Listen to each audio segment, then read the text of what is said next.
Hai, Assalamualaikum. Hari ni puasa ke-22.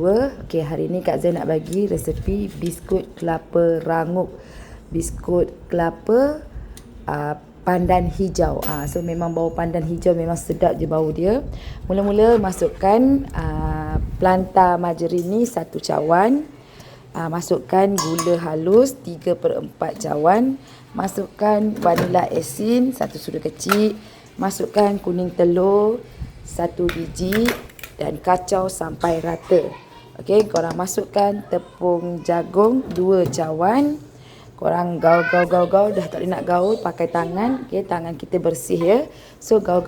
Masukkan kelapa yang kelapa kering korang boleh beli dekat bakery. Korang masuk dulu 1 cawan. Korang uli-uli and then korang masuk lagi 1 cawan uli-uli. So Zai pakai 2 cawan lah kelapa kering. So Zai lupa nak letak perisa pandan. So Zai masukkan perisa pandan hijau. Korang boleh beli dekat bakery Imako pandan hijau. Okey. Lepas tu masukkan tepung gandum 3/4 cawan.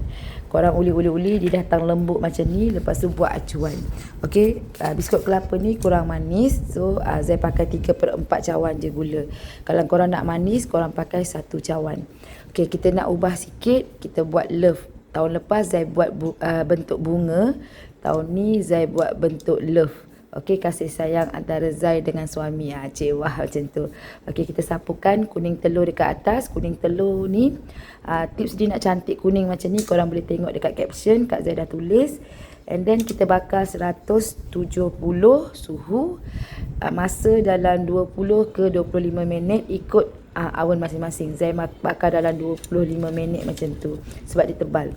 Rasa dia rangup, sedap. Korang kena try. Okey.